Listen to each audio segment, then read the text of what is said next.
On a enfin des infos sur le nouveau TCG de Bandai, Naruto Card Game. Le gameplay et les premiers visuels ont été révélés le 29 juillet à la GameCon. L'occasion pour moi de revenir sur tout ça et de donner mon avis. Il y a beaucoup de choses à dire sur les visuels, mais je pense que là où il y a le plus de choses intéressantes à décrypter, c'est notamment sur le gameplay.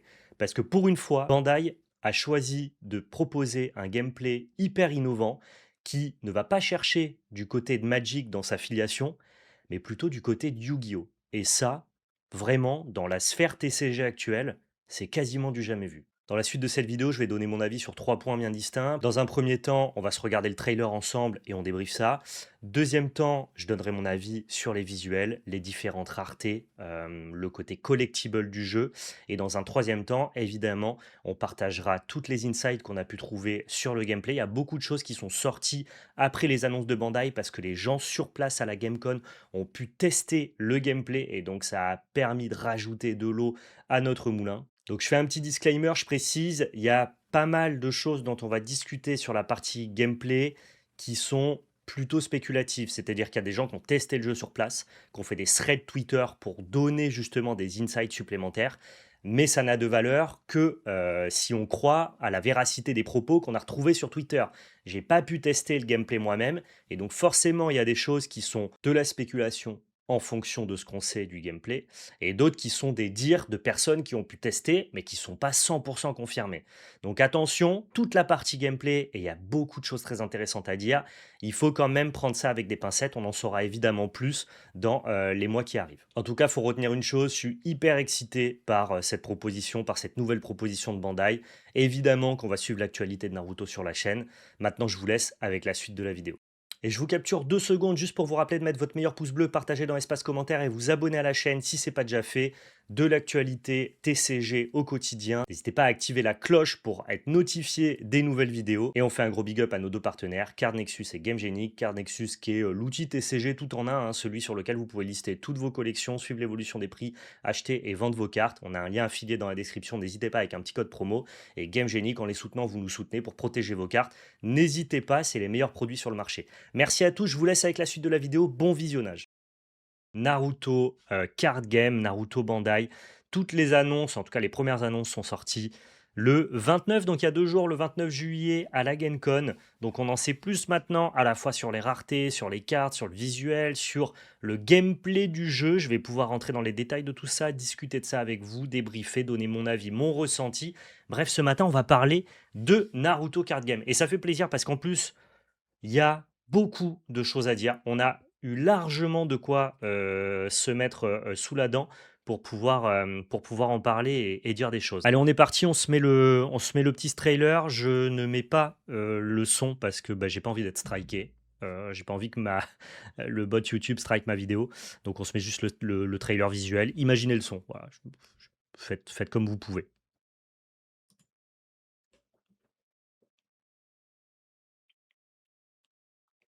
Pour le coup, Bandai met les petits plats dans les grands avec une réanimation de ce fameux affrontement hyper culte, très très stylé. Alors avec la musique, ça marche mieux, hein.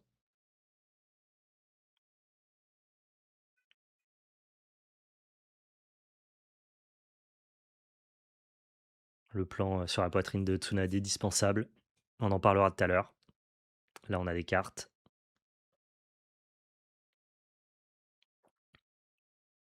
Oh, ils ont fait un super trailer, je trouve.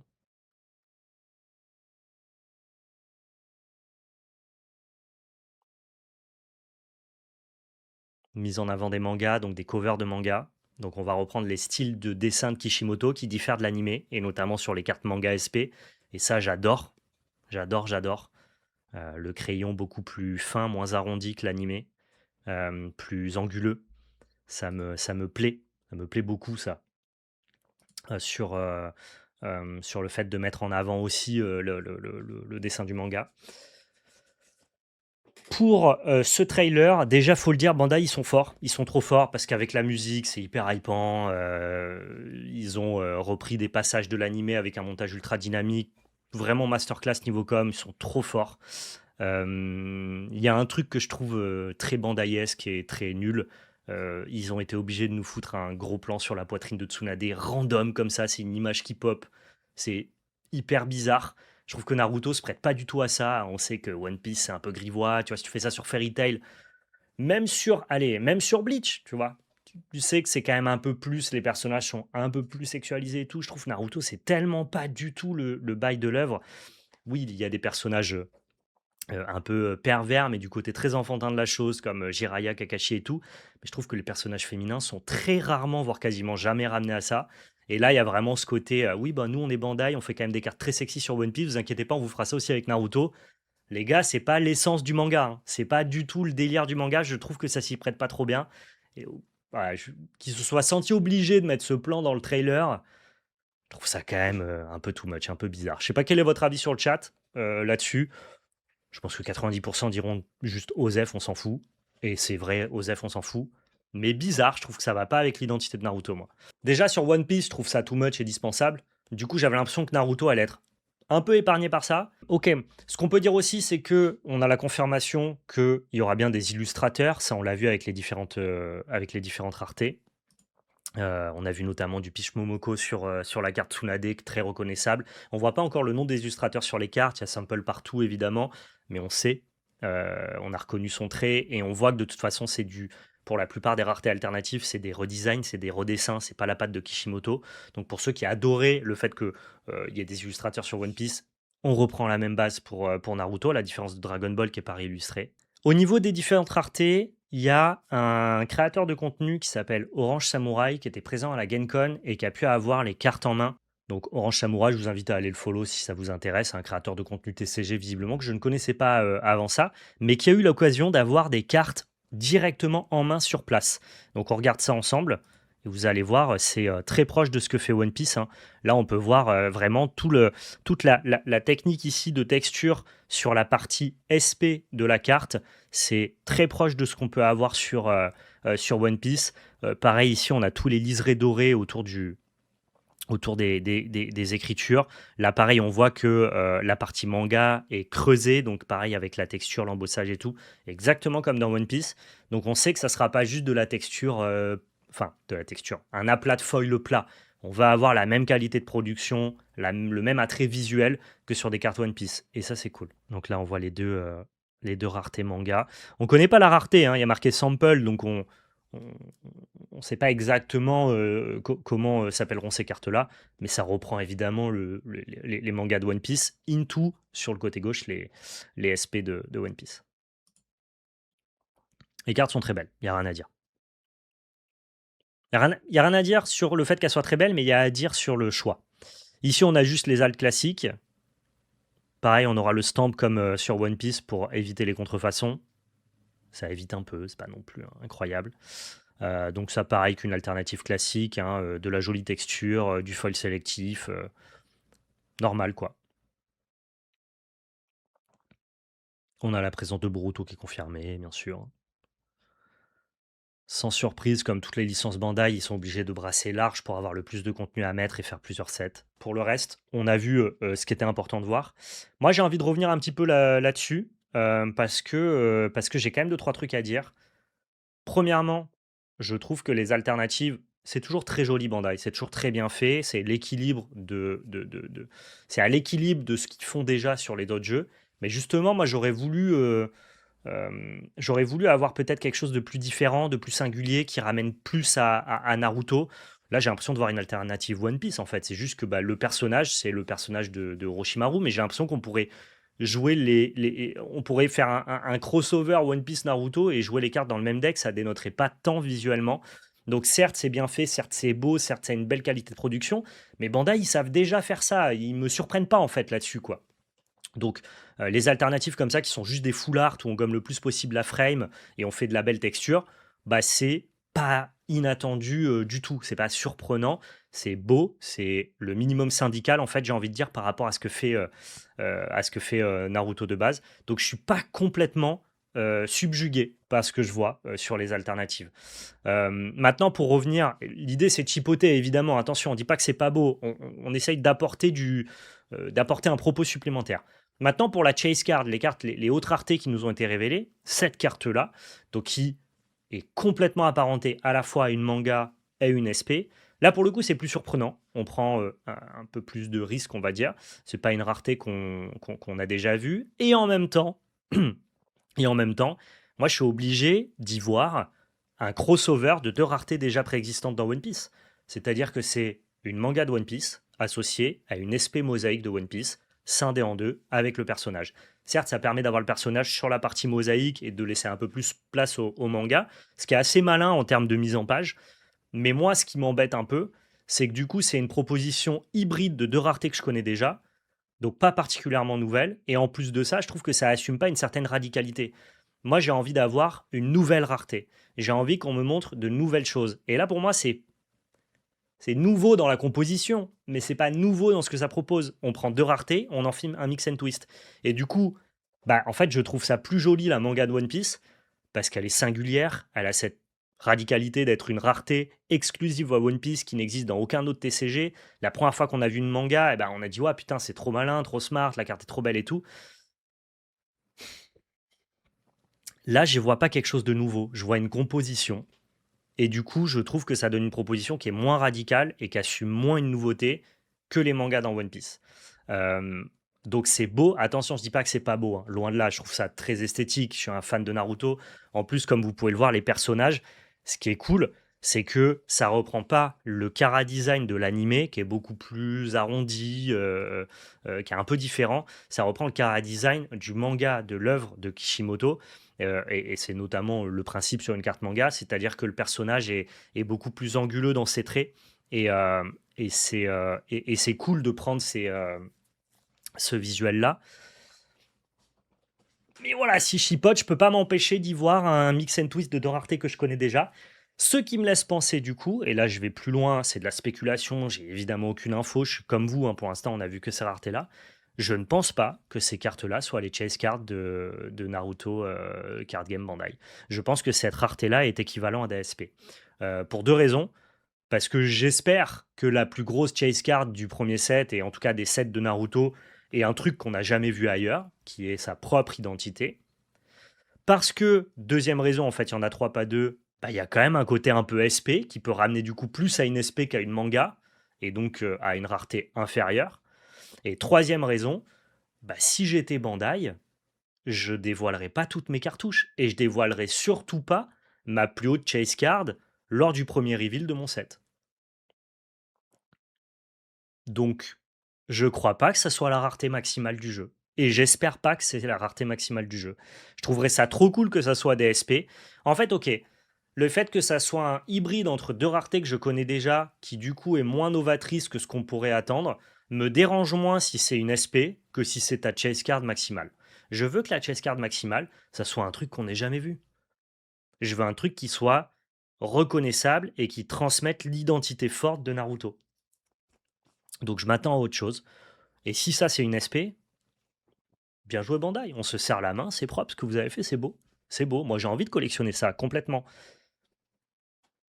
Mais c'est moins marquant, c'est moins fort que les mangas dans One Piece, qui elles assument d'être purement et simplement des mangas et qui n'ont emprunté leur délire à personne d'autre. Et en même temps, j'aurais pas été déçu qu'ils reprennent les mangas dans Naruto parce que c'est une rareté que j'adore dans One Piece. Mais du coup, fais-moi une carte full manga. Pourquoi tu me fais un mix and twist? Je suis pas trop fan de la frame Naruto, vous en pensez quoi? Bah, c'est une frame classique, hein. Tu sais, les cartes Game Bandai, ils s'emmerdent pas à avoir des frames. De toute façon, ils ont envie de faire des full art et des alt art.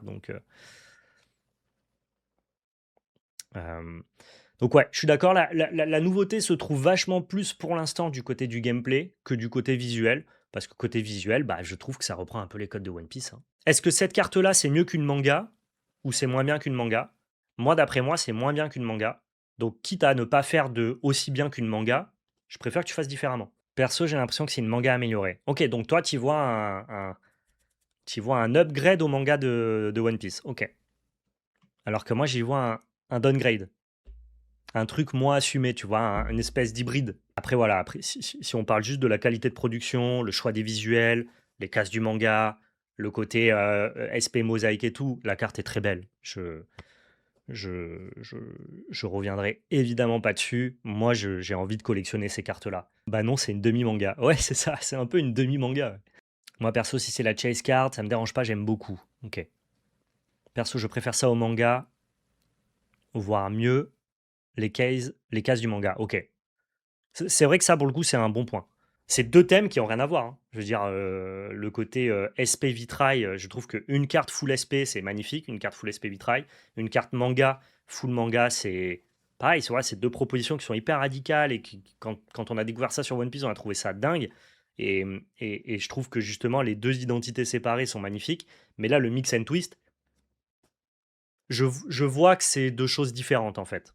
Bon, ok, je vois que dans le chat vous êtes partagés, hein. Il y a des gens qui disent bah ok c'est une demi-manga, les mangas sont plus belles, et d'autres qui disent bah non justement c'est mieux qu'une manga et j'adore. Donc ils sont forts Bandai parce que ça va faire parler, en tout cas ça amène de la réaction quoi. Est-ce que tu crois que Naruto peut dépasser One Piece dans la hype et dans le grand n'importe quoi des prix? Oui, je pense que la sortie de Naruto sera la plus grande sortie TCG du monde. Il n'y a aucune sortie TCG au monde plus attendue et qui sera plus massive et imposante que Naruto Card Game. Je ne sais pas si ça durera dans la durée, mais je veux dire, au moment où Naruto sort, c'est évidemment le truc le plus hype du moment. Out of stock day one. Difficulté à avoir des produits, vraiment. Je pense que ça va être complètement zinzin. C'est classique, c'est attendu. C'est beau, c'est réussi parce que c'est Bandai et parce que Bandai est trop fort, mais c'est un peu attendu. Alors, est-ce qu'on est content? Oui, quand même. Mais est-ce qu'on aurait aimé être un peu plus surpris? Moi, c'est mon cas en tout cas. Ils ont encore largement le temps de nous surprendre. On n'a pas vu de leader para, peut-être qu'il y aura des para-leaders. On sait, du coup, pour le coup, pas si ça, c'est pas une SP plutôt qu'une manga. Donc, ils peuvent garder encore une fois une grosse chess card. Je parle en termes d'équivalent rareté, hein. Euh, donc, il y a encore de quoi nous surprendre, je pense, sur les visuels. Allez, au niveau des types de cartes, rapidement, comme quasiment tous les TCG Bandai, on prend une mécanique avec un leader. C'est trop bien les leaders quand tu veux faire un TCG. J'ai l'impression que tous les TCG émergents veulent mettre en place des leaders. Ça a permis de faciliter le deck building, donc de rendre ton jeu plus accessible. Dès qu'il y a un leader, forcément, ça crée un petit peu le jeu des 7 familles. Ça permet de donner du support extension après extension, ou alors de créer un nouvel archétype viable dans chaque extension avec des cartes qui vont fit avec ton leader. Donc ça encadre énormément le deck building. Pour des passionnés de TCG, c'est pas forcément un bon point, mais pour une communauté qui est plus casual, ou en tout cas qui va découvrir peut-être le TCG avec Naruto, c'est trop bien. En plus, un leader, ça te permet d'avoir un pet deck, de t'identifier, de jouer avec ton personnage préféré. T'es fan de Naruto, tu vas jouer avec ton leader Naruto, donc c'était évident qu'il allait avoir un leader. Fallait juste que ça soit confirmé. Je trouve que c'est une bonne chose pour un card game Bandai. C'est pas forcément une bonne chose en termes de game design TCG. Pour les gens qui disent t'as pas peur que ce soit trop ressemblant à One Piece, vous allez voir qu'en termes de gameplay, je pense que ça va pas mal différer de One Piece. Au niveau des personnages, on voit qu'il y a plusieurs stats. On a les damage, on a le power et on a le HP. Il y a beaucoup de gens qui se sont demandé pourquoi est-ce qu'on a une différence entre le damage et le power. C'est simple, le power, c'est l'attaque que tu vas appliquer sur les personnages adverses. Le damage, c'est les dégâts que tu vas infliger au leader. On a aussi une mécanique qui diffère de ce qu'on est habitué dans Bandai, c'est que nos leaders ont des points de vie et non pas des espèces de cartes récompenses à récupérer quand tu te fais taper. Donc là, en gros, on est plus sur un système magique où, typiquement, mon Shikamaru, il va attaquer le leader, je lui colle un dégât. Et il faut en coller 15 pour tuer ton adversaire. Ça diffère un petit peu de ceux qu'on a l'habitude de voir dans One Piece ou dans d'autres jeux. Pour les leaders, on voit qu'eux, ils ont juste du power et des damage. Donc damage s'ils tapent les autres leaders et power s'ils tapent dans un personnage. Euh, Ils ont forcément leur texte et ils ont la capacité recovery qui leur permet de malaxer le chakra pour récupérer notre chakra. On y viendra tout à l'heure et c'est là où le jeu est aussi intéressant là-dessus, quoi. On a les ex-caractères qui ont des conditions d'invocation particulières, qui sont une espèce de super personnages. Euh, je pense que ça sera utile dans certains plans de jeu et inutile dans d'autres. On verra bien si tous les decks ont des ex-caractères ou pas. Au niveau des chakra cards, chaque deck aura 5 chakras. Ces cartes-là, elles ne nous servent pas à invoquer nos personnages, elles nous servent à utiliser leur capacité de jutsu. Donc c'est assez intéressant. Ça veut dire que un petit peu à l'instar d'un jeu comme Yu-Gi-Oh! On ne joue pas nos personnages en utilisant de la ressource, on joue nos personnages limités par des capacités d'invocation. Et la capacité d'invocation, c'est comme à Yu-Gi-Oh! Tu invoques un monstre normal par tour et tu invoque autant de personnages en effet support que tu le souhaites. Donc un peu comme si c'était des monstres spéciaux. Et c'est là où je dis que le gameplay est novateur, c'est que la plupart des gameplays de cartes Bandai sont plutôt des filiations, en tout cas une filiation assez nette avec Magic, même s'ils s'en éloignent énormément, ils reprennent les codes de OK, on a des ressources, ces ressources on les engage, les cartes ont des coûts, on joue des cartes en fonction de nos ressources, on essaye de curver et compagnie. Là, non, non, non. On va choisir une filiation différente de Magic, qui est plutôt la filiation Naruto, où on dit, bah ok, il n'y a pas de ressources pour invoquer nos personnages. Le coût d'invocation, entre guillemets, il est défini par les règles du jeu. C'est tu invoques un personnage par tour. Qu'importe sa puissance, qu'importe son endurance, qu'importe son effet, si c'est un personnage normal, c'est un par tour. Et ensuite, on va essayer de casser le jeu. On va essayer de trouver des mécaniques pour pouvoir invoquer d'autres personnages. Et ça viendra avec l'utilisation du chakra, qui du coup n'est pas une ressource, mais qui permet de payer des capacités de jutsu. Et ce chakra-là, quand on l'utilise, on le perd définitivement. C'est pour ça qu'on retourne la carte plutôt que de l'engager. Et notre leader, avec sa capacité recovery, nous permet de récupérer notre chakra. Et donc on devra choisir tous les tours entre, ok, est-ce qu'il me reste assez de chakra pour pouvoir attaquer le leader de mon adversaire, ou est-ce que je dois utiliser la capacité de mon leader à s'engager pour récupérer mon chakra, mais ça se fera au détriment d'une attaque sur un leader ou sur un personnage. En gros, Naruto, vous aurez le choix à chacun de vos tours de dire, bah ok, je mets un dans le leader adverse, ou alors je mets 3 sur un de ses personnages, ou alors je récupère le chakra que j'ai utilisé. Et ça, bah, pour le coup, il y a une filiation un petit peu Yu-Gi-Oh! Avec le fait d'invoquer un personnage par tour et de ne pas utiliser de système de ressources.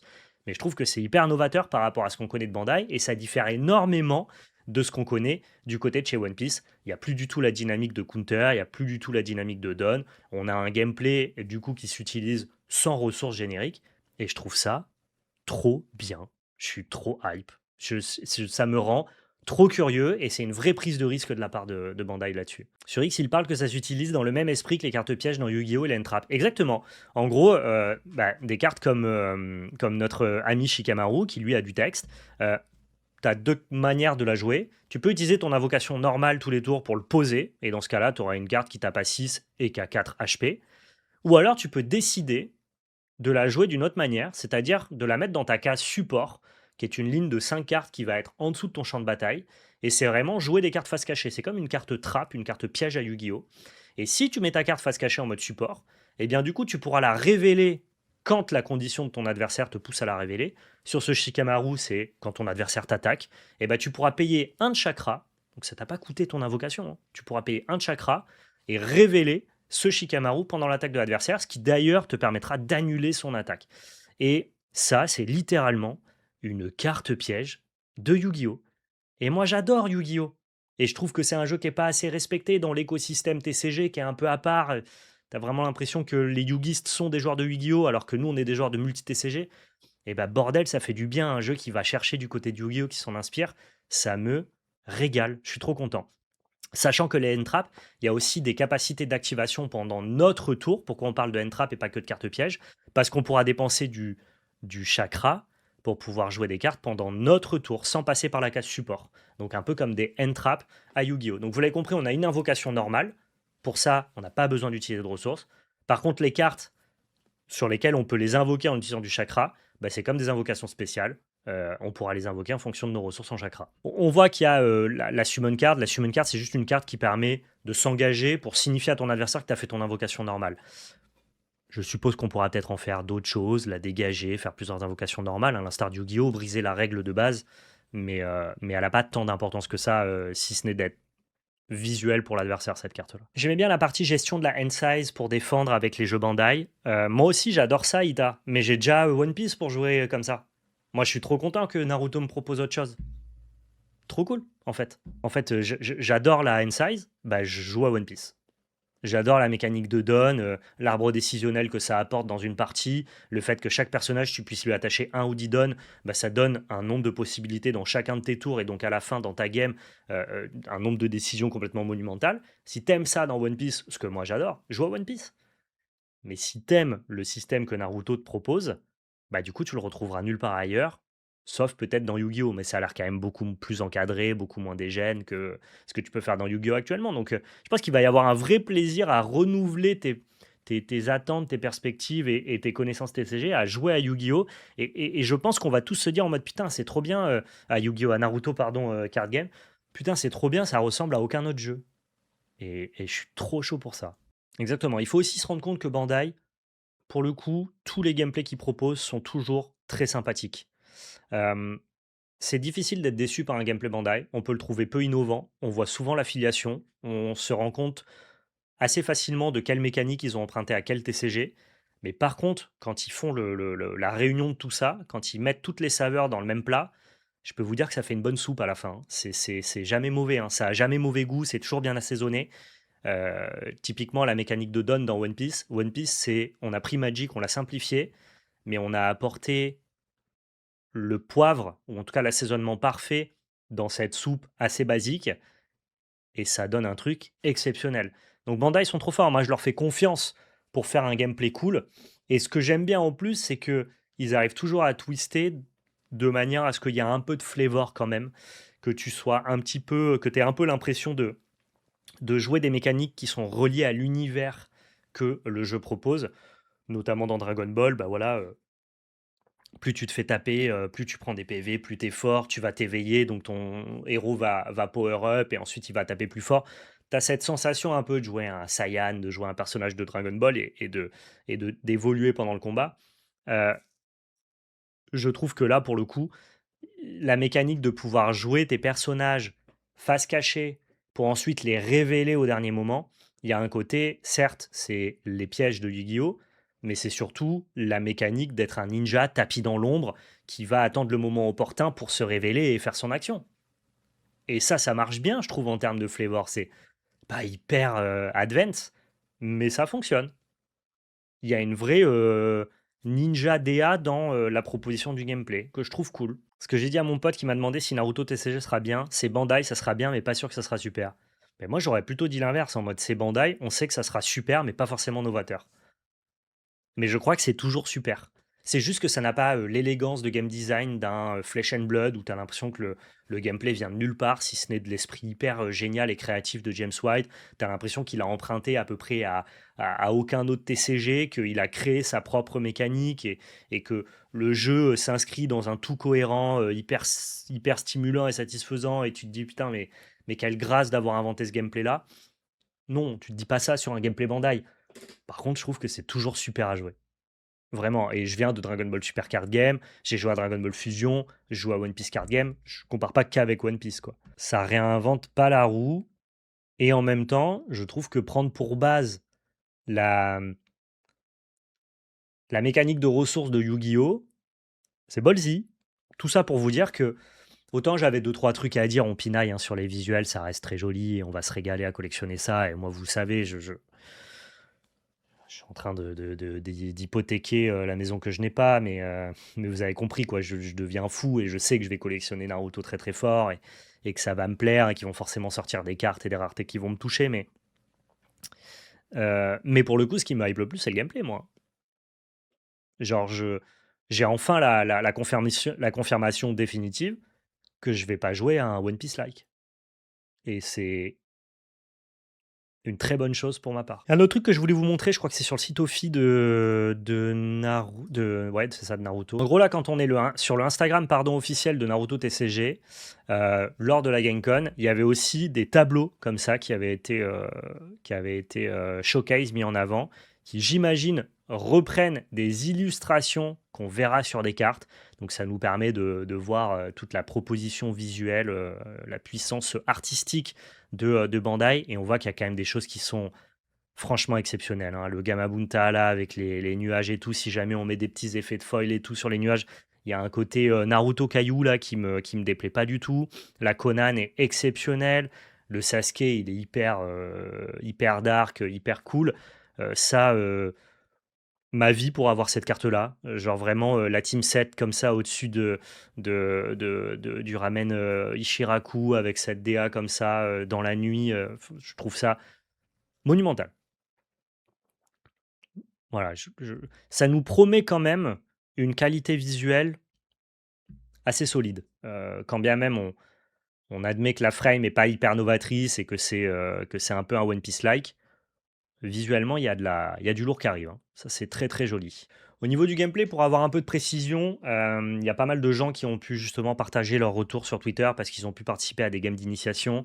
Hem, on sait que, hem, on piochera 2 cartes par tour, qu'on démarre avec une main de 5 cartes, que seul le joueur qui commence pas a le droit de mulliganer. Donc le joueur qui commence, lui, de par le fait qu'il n'y ait pas de système de ressources et donc de curve, n'a pas de mulligan. Hein, encore une fois, à l'instar de Yu-Gi-Oh! Yu-Gi-Oh! Est le seul jeu qui ne permet pas aux joueurs de mulliganer. Tu prends ta main de départ et tu dois te démerder avec. Mais comme le jeu ne met pas en place de système de ressources et donc du coup n'est pas contraint par le fait de pouvoir payer tes cartes, bah en fait quasiment toutes les mains seront jouables si ton deck est bien monté. Tu peux avoir un certain pourcentage de briques, mais c'est toi qui le gères au niveau du deck building. Ce qui fait qu'il n'y a que le joueur second qui a le droit de mulligan. Je trouve ça assez intéressant. Le premier joueur pioche quand même une carte, mais le joueur second pioche 2 cartes, et ensuite les 2 joueurs piochent 2 cartes. Donc on va assez peu tomber à court de ressources, à l'instar de ce que fait Star Wars Unlimited ou Altered. On pioche quand même 2 cartes par tour alors qu'on n'a pas besoin de ressourcer. On va vite avoir beaucoup, beaucoup de cartes en main, beaucoup de possibilités. Donc c'est évident qu'on va pas se cantonner à une invocation par tour et qu'on va jouer énormément de end-trap, de pièges, beaucoup de cartes support, retourner les personnages et compagnie. Parce que piocher 2 cartes par tour pour ne jouer qu'un personnage par tour, mathématiquement, ça fonctionne pas. Donc je peux vous assurer qu'on va quand même réussir à briser cette règle et invoquer plein de personnages tous les tours. Euh, je sais pas encore exactement ce que ça implique dans le gameplay d'avoir différencié le power et les damage. En gros, on frappe beaucoup moins fort le leader qu'on va frapper des personnages. Peut-être que des personnages auront ces stats-là inversées. Peut-être qu'on aura des personnages qui frappent plus fort sur le leader que sur les autres personnages. Je pense que ça vient du fait qu'on avait besoin d'avoir un certain équilibre, de pouvoir proposer plus de points de stats à un endroit et moins de points de stats à un autre. Et plus on a de valeur sur une carte, plus ça permet d'encadrer, de designer, d'affiner l'équilibrage du jeu. Donc c'est assez intéressant d'avoir dissocié la valeur d'attaque et la valeur de dégâts que tu mets sur la base, ou en tout cas sur le leader de ton oppo. Je ne sais pas s'il y a beaucoup de TCG qui font ça, mais en termes d'équilibrage, pour se faciliter l'équilibrage, c'est pas très élégant, mais plutôt smart. Donc je suis curieux de ça aussi. Ah, mais du coup, power, cost, en fait, j'avais pas capté. Ah, mais il n'y a pas de cost. Il n'y a aucun cost. Tu joues tout gratuitement dans le jeu. Sauf les personnages que tu vas invoquer en support ou de ta main, où là, tu vas devoir payer ton chakra et le renouveler avec ton leader. Un personnage comme Ino, tu la joues gratuitement de ta main. Elle n'a pas de coût, en fait. C'est juste que si tu attaques le leader, tu mets 2 dégâts. Par contre, si tu attaques un personnage, tu tapes à 5. Oui, c'est vrai, tu as raison, une 115. Effectivement, on va accréditer ça à l'Orcana. L'Orcana différencie les dégâts que tu fais aux unités du lore que tu génères. C'est exactement comme dans l'Orcana. Et ça m'étonnerait pas, comme encore une fois, on sait que Bandai s'inspire de tout ce qui se fait. Je pense qu'ils ont dû piquer cet équilibrage-là, qui est un équilibrage assez fin, encore une fois, hein, qu'un personnage ne frappe pas aussi bien les personnages que ce qu'il peut récupérer en lore dans l'Orcana ou l'inverse. Ça te permet vraiment de designer des designs bien particuliers. Je pense que ça a été emprunté à l'Orcana. Effectivement, je m'en veux de pas y avoir pensé. Tu as complètement raison, N115. Ah, pardon, Forda 84 qui l'avait dit avant N115. C'est effectivement dû à l'Orcana. Ça, c'est confirmé ou c'est spéculation? C'est confirmé par des gens qui étaient sur place et qui ont pu faire les initiations Major Quake. Par contre, l'information que j'ai pas trouvée, c'est est-ce que, vu que les personnages ont des HP et des valeurs d'attaque, est-ce que les dégâts sont réinitialisés à la fin du tour? En gros, si je tape avec ma Ino dans la Ino de mon adversaire, est-ce que bah, je tape à 5 dans 8, il se passe rien? Je pense pas. Moi, je pense qu'il va se passer quelque chose. Il se passe que je vais mettre 5 dégâts et que la Ino de mon adversaire va conserver 5 damage. Les personnages, d'après moi, hein, ont trop de HP par rapport aux valeurs d'attaque qu'on peut voir sur le peu de cartes qui nous ont été montrées pour que les dégâts se réinitialisent à la fin du tour. Ce qui permet dans One Piece de faire en sorte qu'on n'ait pas besoin de laisser des dégâts sur les personnages, c'est parce que les valeurs d'attaque et de défense sont les mêmes. Et du coup, si j'attaque avec ma 3000 sur ta 3000, tu peux la protéger en défendant avec des cartes de ta main. Là, le fait que ça soit des HP et du power, je peux pas le confirmer, mais je suis à peu près sûr que c'est des dégâts qui vont rester jusqu'à la fin. Parce que sinon, cette Ino, qui a 8 HP, elle est virtuellement intuable tant qu'un personnage n'a pas 8 de patates. Mais typiquement, voilà, on a le Shikamaru ici qui a 6 de patates, 4 HP. Ino qui a 5 de patates, 8 HP. Je suis à peu près certain que pour l'équilibrage du jeu, les dégâts vont pas se réinitialiser à la fin du tour. Un petit peu à l'instar de ce qu'on a dans l'Orcana. C'est vrai qu'en fait, c'est un mix entre Yu-Gi-Oh! Et l'Orcana ce jeu. Vous l'avez ou pas? J'espère vraiment que les dégâts vont pas rester. Mais c'est sûr que les dégâts vont rester. Hein. T'imagines comment tu la déloges sinon cette Ino?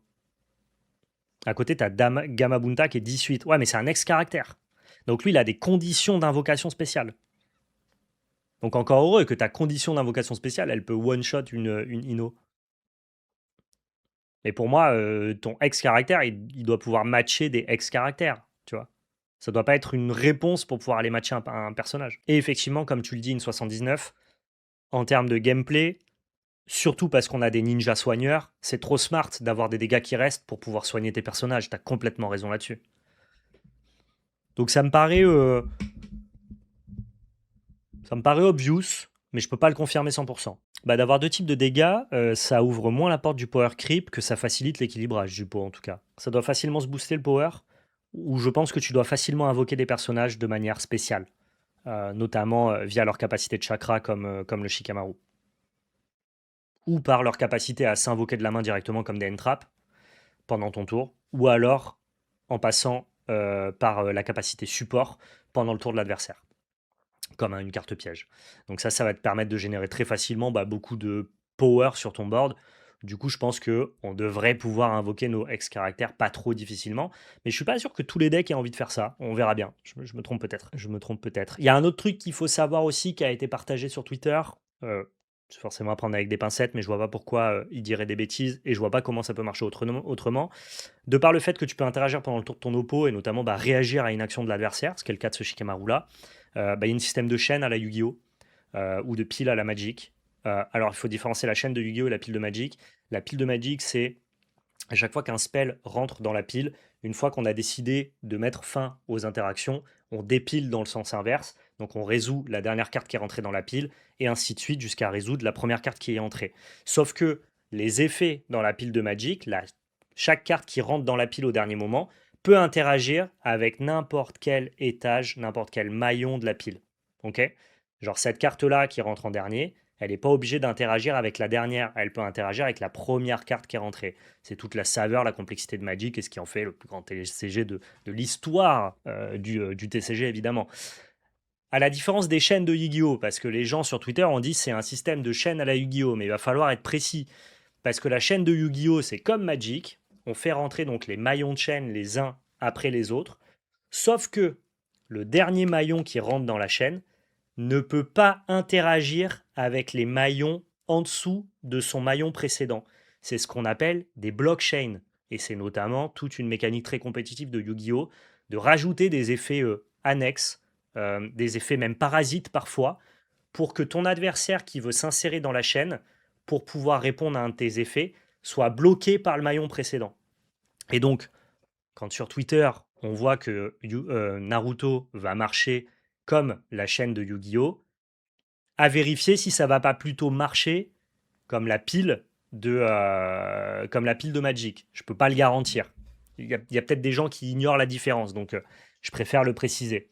Est-ce qu'on pourra interagir à chaque étape du maillon ou est-ce que ça sera à la Yu-Gi-Oh! Tu n'interagis qu'avec le dernier entrant dans la chaîne. Exactement, Fizune. En fait, la pile de Magic est hyper laxiste, là où la chaîne de Yu-Gi-Oh! Est quand même plus stricte et encadrée. Je crois que c'est déjà pas mal, hein. Franchement, non, c'est déjà beaucoup, moi, je trouve, hein.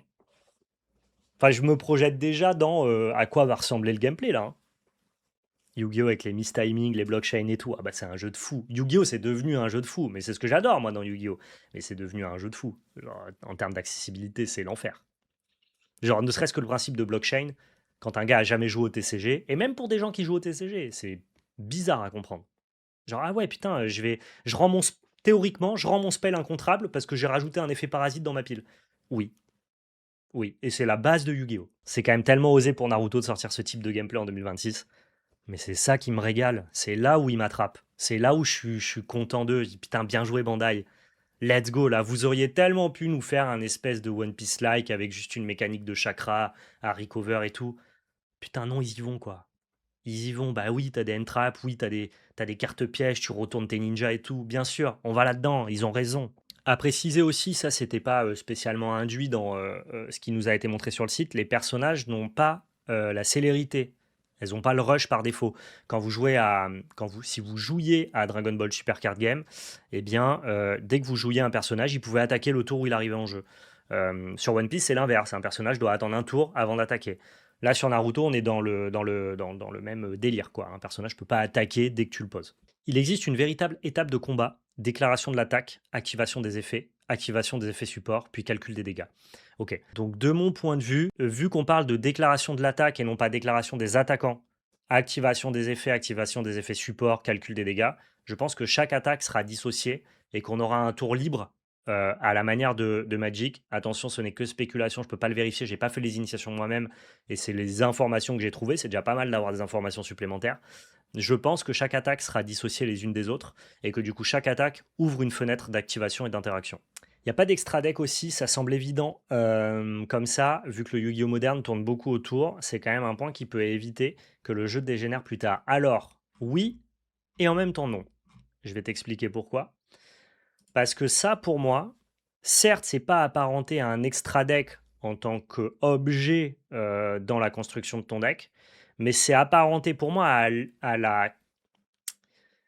la condition d'activation et au gameplay d'un extra deck. Je m'explique. Ces personnages X, qui en plus s'appellent X, comme extra, sont des personnages que tu vas invoquer sous condition d'avoir des personnages sur ton board, comme tes cartes d'extra deck.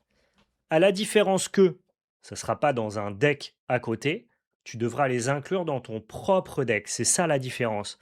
Mais à mon avis, certains decks, je ne suis pas sûr que ce soit le cas de tous, et c'est comme dans Yu-Gi-Oh! Il y a des decks qui n'ont pas besoin de leur extra deck. Je pense qu'une des mécaniques prépondérantes de ce jeu, encore une fois pour vraiment aller emprunter du côté de Yu-Gi-Oh!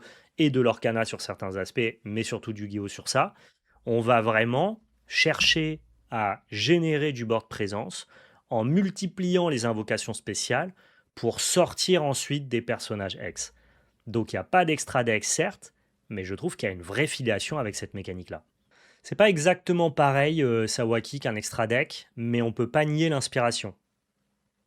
Et donc globalement, maintenant si on résume un peu le propos, le gameplay est trop hypant parce que il va vraiment, pour ceux qui connaissent pas Yu-Gi-Oh, ça va vraiment ressembler à rien de ce que vous connaissez. Il diffère beaucoup de One Piece et on avait peur de ça. 2, c'est un mix vraiment, je trouve, de mécanique de Yu-Gi-Oh! Et de l'Orcana. Donc ils ont été empruntés à des TCG, je trouve, qui n'ont pas été très empruntés par d'autres TCG. Donc moi, ça renouvelle énormément mes envies de jeu, mes perspectives, et je pense que je vais me régaler.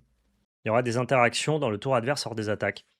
Chaque personnage support que tu pourras jouer donc face cachée dans ta zone support et retourner grâce à ton chakra aura des conditions d'activation. Il se trouve que là, Shikamaru, la condition d'activation, c'est l'attaque. Mais il y aura peut-être des conditions d'activation sur l'invocation. Il y aura peut-être des conditions d'activation sur le fait de prendre des dégâts. Il y aura peut-être des conditions d'activation sur le fait de piocher une carte. Euh, je pense, oui, il n'y a pas de raison. Ouais. Qu'est-ce qui ressemble à l'Orcana?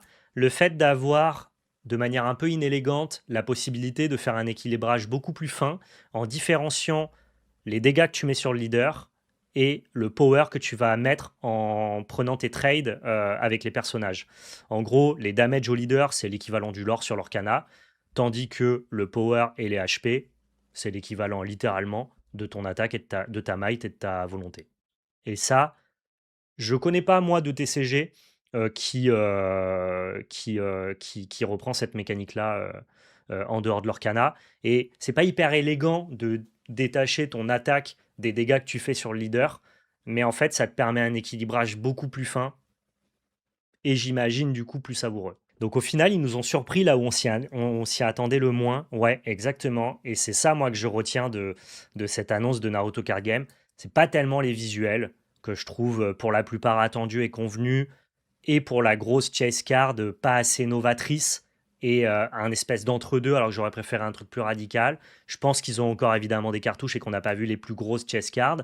Mais par contre, là où le jeu me prend, me surprend et nous attrape tous finalement, c'est sa proposition de gameplay. Voilà, trop bien, vous l'avez compris, je suis hypé de fou, moi. Mais genre de zinzin. J'ai trop envie de jouer à ce jeu-là. Dieu que j'ai trop envie. J'ai envie de faire mon invocation normale, j'ai envie de mettre toute ma main en face cachée support, retourner mes cartes, faire plein d'invocations, déclarer des end traps, jouer à Yu-Gi-Oh, invoquer des personnages X. On est là, quoi. Devoir réfléchir si à ce tour-là, est-ce que je mets mes dégâts avec mon leader ou est-ce que je reprends mon chakra parce que sinon, je vais pas pouvoir invoquer toutes mes cartes. Je suis prêt pour ça. Je vous le dis, je suis prêt pour ça.